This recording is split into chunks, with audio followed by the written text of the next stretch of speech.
নমস্কার বন্ধুরা, সুস্বাগতম আপনাদের ডিফেন্সের বাংলায়, যেখানে আমরা ভারত তথা বিশ্বের সমস্ত দেশের ডিফেন্স সম্পর্কিত কিছু লেটেস্ট খবর আপডেট করে থাকি। চলুন তবে দেখে নেওয়া যাক এই মুহূর্তের কিছু গুরুত্বপূর্ণ ডিফেন্স সম্পর্কিত খবরগুলি। ডুবোজাহাজ ধ্বংস করার ক্ষেপণাস্ত্র উৎক্ষেপণে বড় সাফল্য ভারতের। শত্রু দেশের মোকাবিলা করতে এবার আরও এক কদম এগিয়ে গেল ভারতীয় নৌসেনা। এক নতুন মারণাস্ত্র এলো নৌসেনার অস্ত্র ভাণ্ডারে। ভারত সফলভাবে উৎক্ষেপণ করল supersonic missile assisted release torpedo. এক নিমেষে শত্রুপক্ষের ডুবোজাহাজকে ধ্বংস করে দেওয়ার ক্ষমতা রাখে এই টর্পেডো। ওড়িশার বালাসোরে ডক্টর এপিজে আব্দুল কালাম দ্বীপ থেকে ডিআরডিওর গত বুধবার সকাল 8:30টায় সফলভাবে উৎক্ষেপণ করে এই মারণাস্ত্র। এই মিসাইলটি তৈরি করা হয়েছে সম্পূর্ণ দেশীয় প্রযুক্তিকে কাজে লাগিয়ে। এই টর্পেডো মিসাইলটি অপেক্ষাকৃত বেশ হালকা। শত্রুপক্ষের ডুবোজাহাজ ধ্বংস করতে এর জুড়ি মেলা ভার হবে। প্যারাসুট বেসড রিলিজ সিস্টেম ও নেভিগেশন প্রযুক্তি রয়েছে এতে। এর সাহায্যে সেনাবাহিনী শত্রুপক্ষকে নির্ভুলভাবে আক্রমণ করতে সক্ষম হবে। বিশেষজ্ঞদের ধারণা, দেশের নৌবাহিনীকে আরও এক কদম এগিয়ে নিয়ে যেতে এই উৎক্ষেপণ অত্যন্ত গুরুত্বপূর্ণ। এই মিসাইলের সফলভাবে উৎক্ষেপণের পর প্রতিরক্ষামন্ত্রী রাজনাথ সিং ডিআরডিওর পাশাপাশি অভিনন্দন জানিয়েছেন এই কর্মকাণ্ডের সাথে যুক্ত সবাইকে। বায়ুসেনার কনভয়ে জঙ্গি হামলায় শহীদ এক জওয়ান, আহত 5। জম্মু ও কাশ্মীরের পুঞ্জে বায়ুসেনার গাড়িতে হামলার ঘটনায় মৃত্যু হল এক জওয়ানের। শনিবারের হামলায় গুরুতর জখম হয়েছিলেন তিনি। হাসপাতালে চিকিৎসা চলাকালীন তার মৃত্যু হয়। বায়ুসেনার আরও 4 জওয়ান ওই হামলায় জখম হয়েছেন।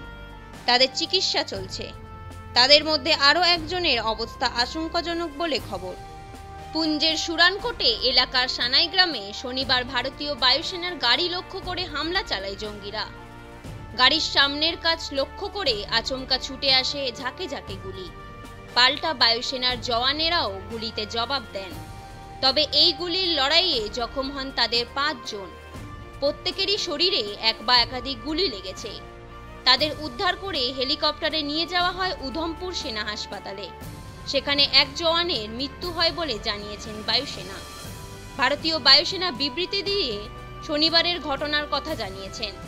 পাশাপাশি ঘাতক জঙ্গিদের খোঁজে তল্লাশি অভিযান চালানোর কথাও জানিয়েছেন তারা। যে এলাকায় হামলাটি হয় সেখানে মোতায়েন করা হয়েছে বায়ুসেনার বিশেষ বাহিনীকে।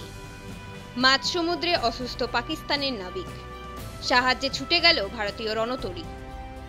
ফের মাঝ সমুদ্রে পাকিস্তানের নাবিকদের সাহায্যে ছুটে গেল ভারতীয় রণতরী।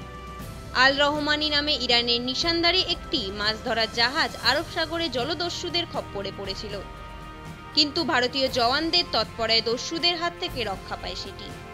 তবে অসুস্থ হয়ে পড়েছিলেন এক পাক নাবিক। সেই জাহাজ থেকে ফের সাহায্য চেয়ে বার্তা পাঠানো হয় ভারতীয় নৌসেনার কাছে। খবর পেয়েই দ্রুত জাহাজটিতে পৌঁছে যায় নৌবাহিনীর মেডিকেল টিম। সূত্রে খবর, গত 30 এপ্রিল আরব সাগরে জলদস্যুদের হাত থেকে আল রহমানি জাহাজটিকে রক্ষা করেছিল ভারতীয় রণতরী আইএনএস সুমেধা। সেই সময় জাহাজটিতে ছিলেন 20 জন পাক নাবিক। তাদের মধ্যে বেশ একজন গুরুতর অসুস্থ হয়ে পড়েন।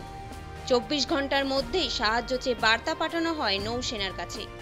খবর পেয়ে দ্রুত জাহাজটিতে পৌঁছে যায় মেডিকেল টিম। প্রয়োজনীয় চিকিৎসা দিয়ে সুস্থ করে তোলা হয় তাকে। নির্ঝর খুনে কানাডায় গ্রেফতার 3 ভারতীয়, মুখ খুললেন জয়শঙ্কর। লিস্তানি জঙ্গি হরদীপ সিং নির্ঝর খুনের মামলায় কানাডায় গ্রেফতার 3 ভারতীয় নাগরিক। ধৃতরা হিট স্কোয়াডের সদস্য বলে দাবি সে দেশের পুলিশের। এবার সেই প্রসঙ্গে মুখ খুললেন বিদেশমন্ত্রী এস জয়শঙ্কর। জানালেন, কানাডার পুলিশ এ বিষয়ে কি তথ্য নয়াদিল্লিকে জানায় সেজন্য কেন্দ্র অপেক্ষা করবে। প্রসঙ্গত 2023-এর 18 জুন সুরে শহরে একটি গুরুদ্বারের কাছে খুন হয় নির্ঝর। জঙ্গি সংগঠন খলিস্তান টাইগার ফোর্সের প্রধান ছিল সে। আর এই খুনের মামলাতেই গ্রেফতার করা হয়েছে 3 ভারতীয়কে। তাদের নাম যথাক্রমে করণ ব্রার, কমলপ্রীত সিং ও করণপ্রীত সিং। আর এ বিষয়ে বলতে গিয়ে এস জয়শঙ্কর বলেন, ধৃতরা আপাতভাবে কোনো দলের সঙ্গে যুক্ত ভারতীয়। পুলিশ আমাদের কি জানায় সেজন্য আমরা অপেক্ষা করব। কিন্তু আমি বলতে চাই, আমাদের অন্যতম উদ্বেগ হলো ওরা ভারত থেকে, বিশেষ করে পাঞ্জাব থেকে সংগঠিত অপরাধ হতে দিয়েছে কানাডায়। বন্ধুরা, আপনাদের যদি এই ভিডিওটি ভালো লেগে থাকে তাহলে অবশ্যই একটি লাইক করবেন। আর হ্যাঁ, যদি আপনারা আমাদের চ্যানেলে নতুন হয়ে থাকেন তাহলে অবশ্যই চ্যানেলটিকে সাবস্ক্রাইব করে পাশে থাকা বেল আইকনটিকে প্রেস করে দিন। ধন্যবাদ।